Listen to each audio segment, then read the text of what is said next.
Hello दोस्तों, आज हम लोग देखेंगे कि कुछ एग्ज़ाम जैसे ग्रुप डी का एग्ज़ाम हुआ, सी टेट का हुआ या सुपर टेट का हुआ या आपका यूपी टेट हुआ, जिसमें कुछ क्वेश्चन इस तरीके के पूछे जाते हैं। जैसे आपको भिन्न दी रहती है, फ्रैक्शन दी रहती है और उसमें कहा जाता है कौन सी भिन्न इसमें बड़ी होगी, कौन सी भिन्न छोटी होगी, या इनको असेंडिंग ऑर्डर में कीजिए, मतलब आरोही क्रम में अवरोही क्रम में करने को कहता है। तो क्या होता है, जब नीचे का जो हर होता है, हर बराबर होता है, तब तो हम बता पाते हैं कौन सी भिन्न बड़ी है, कौन सी भिन्न छोटी है, या उसका क्रम हम डिसाइड कर पाते हैं। लेकिन जब इस तरीके से डिनोमिनेटर होता है, यानी जो हमारा हर होता है वो अलग अलग होता है, तो उसको कैसे हम सबसे छोटी या सबसे बड़ी उनमें से कैसे पहचान पाएंगे और कैसे हम उनको असेंडिंग या डिसेंडिंग ऑर्डर में कर पाएंगे, मतलब आरोही और अवरोही क्रम में उनको कर पाएंगे।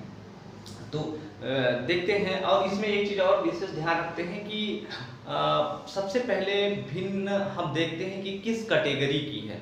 मतलब भिन्न ऐसे क्वेश्चन आपको दो तरीके से पूछे जाएंगे। एक ऐसे क्वेश्चन होते हैं जिसमें जैसे का पहला एग्जांपल हमने ले रखा है, इसमें कह रहा है कि इनमें सबसे बड़ी, जैसे इसमें कह रहा सबसे बड़ी भिन्न बताइए, बड़ी भिन्न कौन होगी, ठीक है,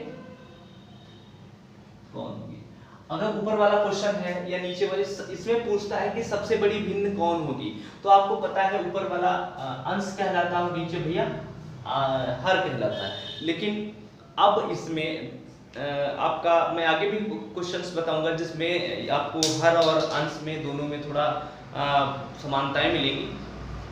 तो देखिए, ये पहला जैसे क्वेश्चन है, इसमें दो तरीके के क्वेश्चन हमने बताया कि होते हैं। एक तो वो होते हैं जिनका हर और अंश का जो अंतर होता है वो समान रहता है, और ऐसे क्वेश्चन करने में बहुत ही इजी रहते हैं। जैसे पहला एग्जांपल देखो, यहाँ पे ऊपर अंश हमारा 5 है और हर कितना है 7 है, तो अंश और हर में कितने का अंतर है, 2 का अंतर है, ठीक है। यहाँ पर ये 11 है और ये 13 है, इसमें भी अंतर कितने का है, 2 का अंतर है। यहाँ पे 7 और 9 है, इसमें भी अंतर कितने का है, 2 का है, और इसमें 13 है, नीचे 15 है, 2 का अंतर है। मतलब एक ऐसी भिन्न है ऐसा क्वेश्चन जिसमें हर और अंश का अंतर समान रहे। ध्यान रखना है, चेक कर लेंगे पहले कि अगर इनका अंतर समान रहता है तो जिसका अंश बड़ा वही हमारी भिन्न बड़ी हो जाती है, और जिसका अंश छोटा वही हमारी भिन्न छोटी हो जाती है। जैसे कि पहले क्वेश्चन में अगर हमें सबसे बड़ी भिन्न चाहिए तो सबसे बड़ी क्या है, जिसका अंश बड़ा, यानी ये भिन्न क्या हो जाएगी, सबसे बड़ी हो जाएगी, ठीक है, ये सबसे बड़ी भिन्न हो जाएगी। समझ में आ गया? इसको हटा देते हैं, ठीक। ये हमारी सबसे बड़ी भिन्न हो गई। अगर इसी में आपसे सबसे छोटी पूछता तो सबसे छोटा अंश किसका है, 5, तो ये हमारी सबसे छोटी भिन्न हो जाती। कुछ करने की जरूरत नहीं होती है अगर हमें अंतर समान। जैसे दूसरा एग्जांपल ले लेते हैं, यहाँ पर देखिए 21/25 है, 23/27 है, 7/11 है और 9/13 है। इसमें भी हम ये देख रहे हैं कि अंतर शायद समान है। देखो 21 से 25 का अंतर कितना हो गया, 4 का अंतर हो गया, ठीक है। यहाँ पे 23 से 27 का अंतर कितने का अंतर है, 4 का अंतर है। 7 से 11 का अंतर भी 4 का अंतर है, और 9 से 13 का अंतर भी 4 का अंतर है। अगर अंतर आपको समान मिलता, समान कह रहे हैं ये नहीं कि 2 ही अंतर है तभी आप ये ट्रिक अपनाएंगे। आप अंतर इक्वल होना चाहिए। जैसे ऊपर वाले में अंतर कितने का था, 2-2 का अंतर था, यहाँ पे 4-4 का अंतर है, तो इसका आंसर भी बहुत इजी होगा। इसमें अगर हम सबसे छोटी भिन्न पहचाने तो सबसे छोटी के लिए हम कौन सी, जिसका अंश छोटा वही सबसे छोटी भिन्न हो जाएगी, यानी कि सबसे छोटी भिन्न यही हो जाएगी, ठीक है। ये सबसे छोटी भिन्न हो जाएगी। अगर इसमें सबसे बड़ी कहता तो सबसे बड़ी भिन्न क्या हो जाती, हमारी 23/27 से सबसे बड़ी हो जाती। अब इसी क्वेश्चन को अगर असेंडिंग या डिसेंडिंग ऑर्डर में करने को करता तो हम क्या करते, इसमें जैसे सबसे छोटी ये हो गई। अगर आरोही क्रम है, आरोही का मतलब होता है आरोह का मतलब होता है चढ़ना, ठीक है। तो अगर चढ़ेंगे कैसे, सबसे नीचे, उसके ऊपर, उसके ऊपर, उसके ऊपर, मतलब आरोह में सबसे छोटी पहले लिखी जाती है, उसके बाद उससे बड़ी हम लोग लिखते हैं। तो यहाँ पर सबसे छोटी तो सबसे पहले ये लिख देंगे, फिर उससे बड़ी कौन सी है ये, फिर उससे बड़ी ये, और फिर लास्ट में सबसे बड़ी है, ठीक है। तो आरोही क्रम हो जाता है। अगर कहता है इनको अवरोही क्रम में लिखे तो अवरोही के लिए भी हम इसको सबसे बड़ी पहले लिख लेते हैं, फिर उससे छोटी, फिर उससे छोटी, फिर सबसे छोटी। क्लियर? चलिए ये क्वेश्चन देखते हैं, क्वेश्चन नंबर 3 जो एक हमारा एग्जांपल है, इसमें भी सेम है। देखिए यहाँ पे 53 यानी 53 और 56 लिखा है, इनमें अंतर कितने का है, इनमें अंतर हमने 3 का ले रखा है। इस वाले में 17 से 20 में 3 का अंतर है, 45 से 48 में 3 का अंतर है, 13 से 17 में भी कितने का अंतर है? 3 का अंतर है।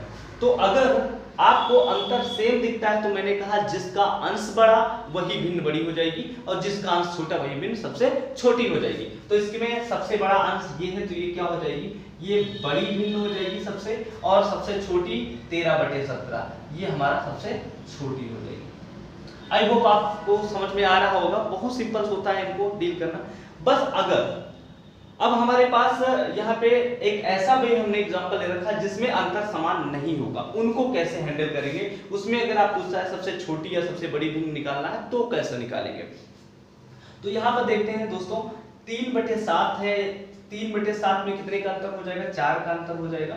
4/11 में कितने का अंतर? 4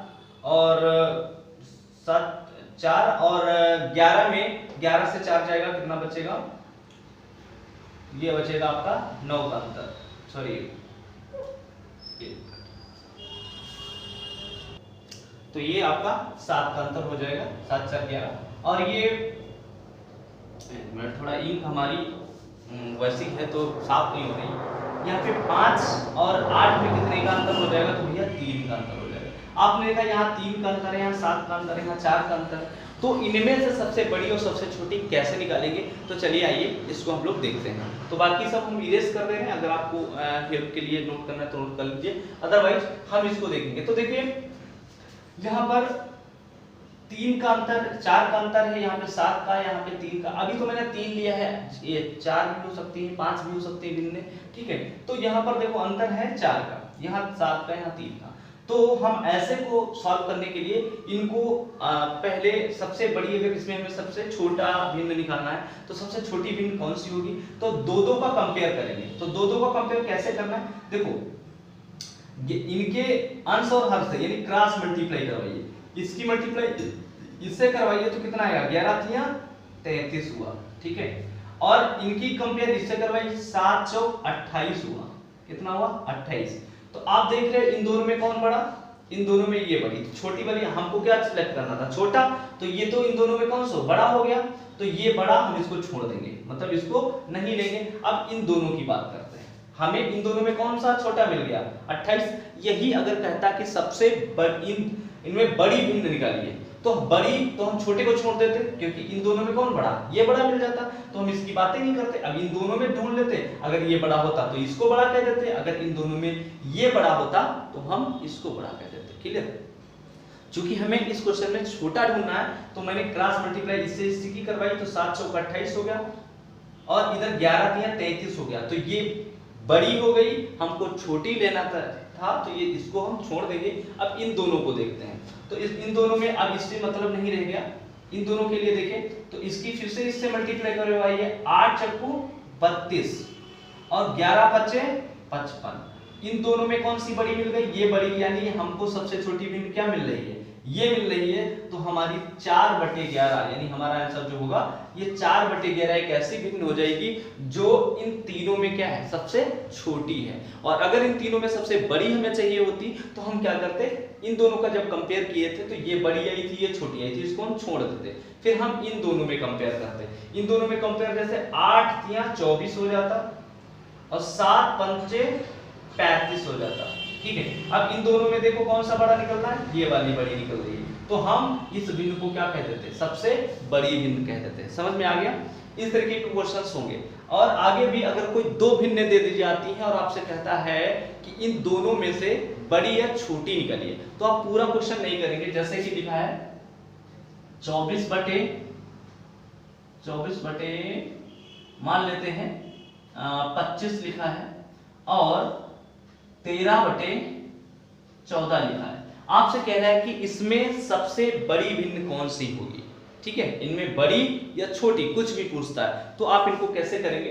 तो बस यही आप इनकी मल्टीप्लाई करवाएंगे और इसकी मल्टीप्लाई करवाएंगे, क्रॉस मल्टीप्लाई करवाएंगे। अब इन दोनों में जो बड़ा आएगा वही भिन्न हमारी बड़ी हो जाएगी। जैसे 14 की गुणा इससे करवाते हैं तो 14 चक्कू 56 का 6 हासिल कितना आया 5 और 14 दूनी 28 और 5 हो गया 33, ये आ गया 336।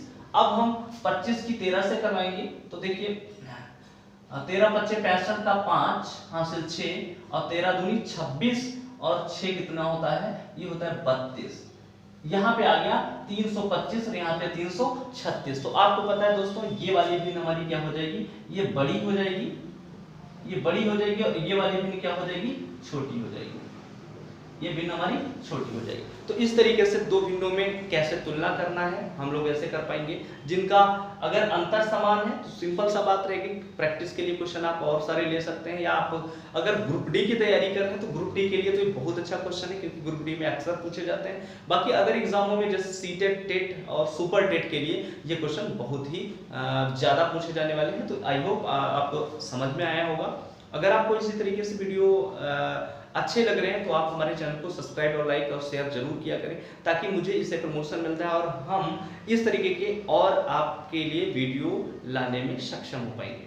जय हिंद, मिलते हैं नेक्स्ट क्लास में।